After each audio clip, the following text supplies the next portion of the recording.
Hari Om, Bhagavad Gita, chapter 12, verse 11, Bhakti Yoga, path of devotion. In the last verse, Bhagavan Krishna said, "Hey Arjuna, if it is difficult for you to practice Abhyasa Yoga, then dedicate all your actions to me. Then you will gain success." This is what Bhagavan Krishna said in verse 10. A person who does not have the capacity to sit for meditation because of n number of reasons, it could be lack of time, it could be agitation of mind, it could be his vasanas not allowing him to sit in the seat of meditation and asking him to perform n number of actions in the outside world. Bhagavan Krishna gives a way out, even for that person. Bhagavan Krishna never condemns anyone, but gives different ways to reach him according to the mental composition of that person. Now verse 11. Adaitadapyashaktosi kartum madyogamashritah sarvakarma palatyagam tadakuru yadatmavan.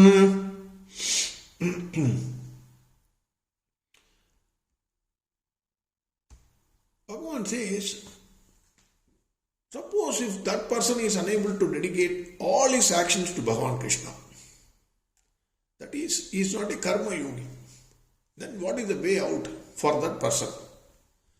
The first two methods are for those who go into the inner world. The second two methods are for people who go into the outer world.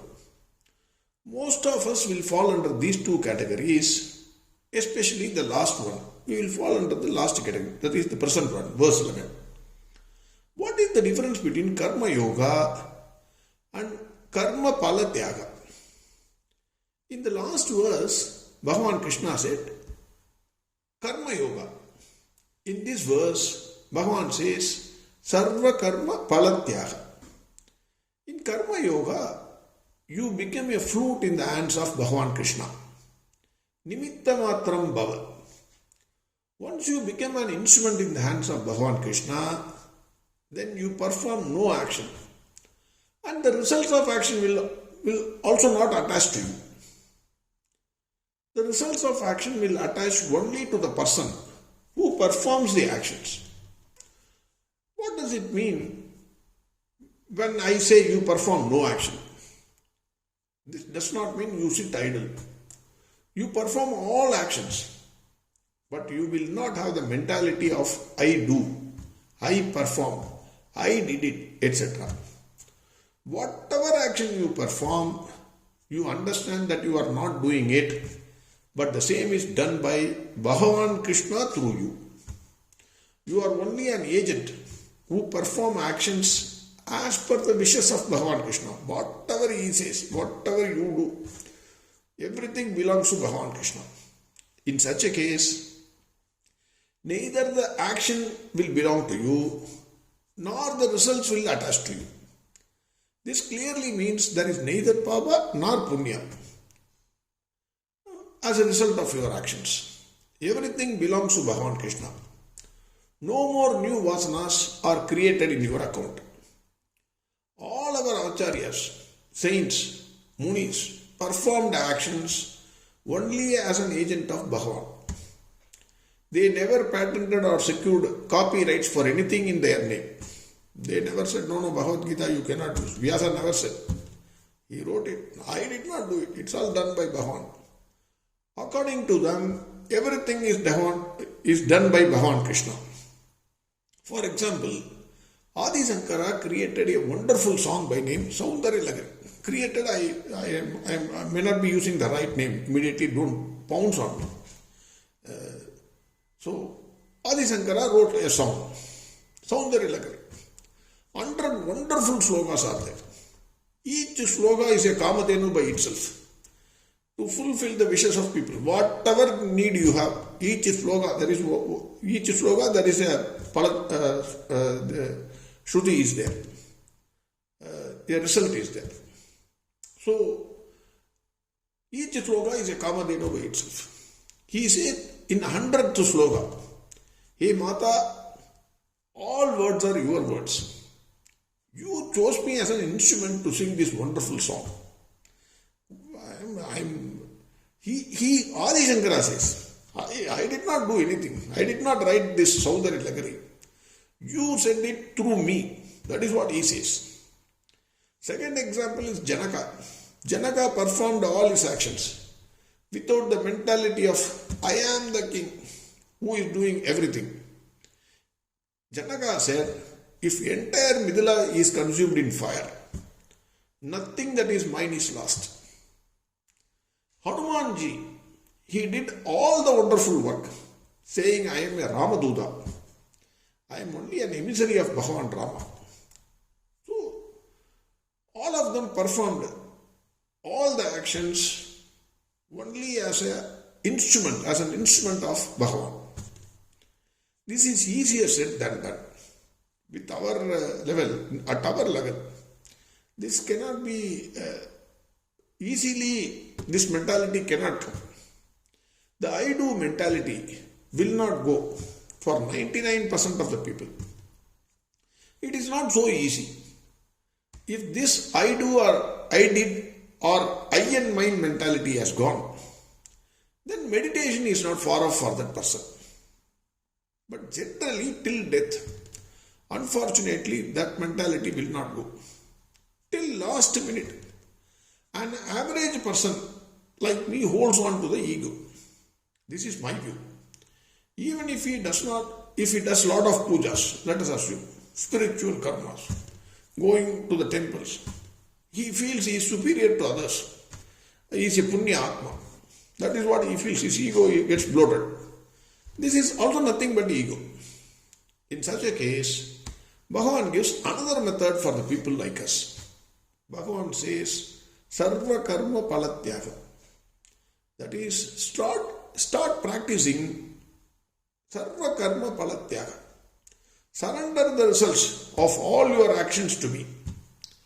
Surrendering the actions is one step higher to surrendering the results of action.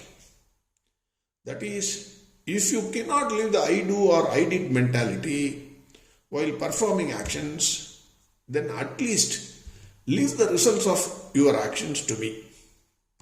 Why Bhagavan says so?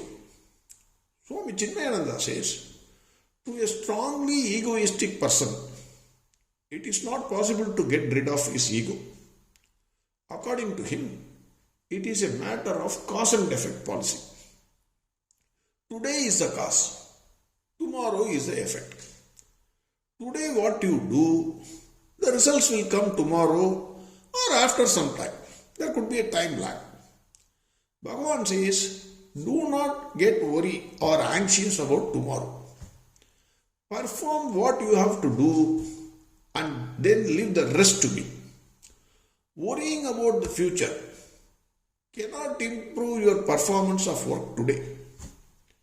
If you start worrying about the future and perform your actions, then you will be doing worst actions in the present. Worst action cannot bring best result. Hence, do not worry about the future. Do your present work to your best of abilities and leave the rest to Bhagavan. This is what Swami Chinmayananda says. Swami Dayananda Saraswati says, even if you cannot surrender all actions to me, that we have seen, if you cannot become an instrument in the hands of Bhagavan Krishna, then at least give up the results of actions to me. He says, go into the outer world. Swami Dayananda Saraswati says, go into the outer world.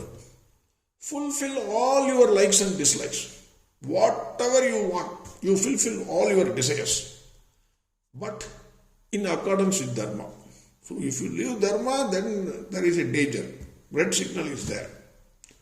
So perform every action. Do what you want to earn money? Earn money. But it should be in accordance with Dharma.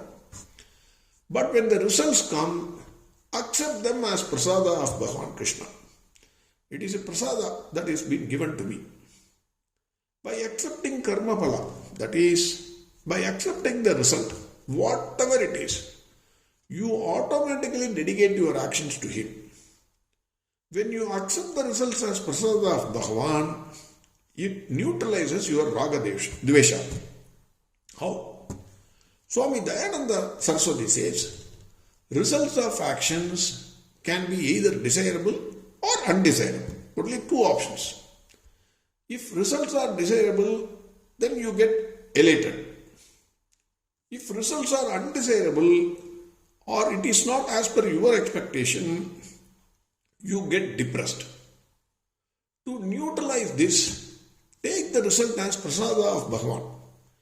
Equanimity of mind can be maintained irrespective of the result, whether it is success or failure, whether it is profit or loss, whether it is desirable or undesirable.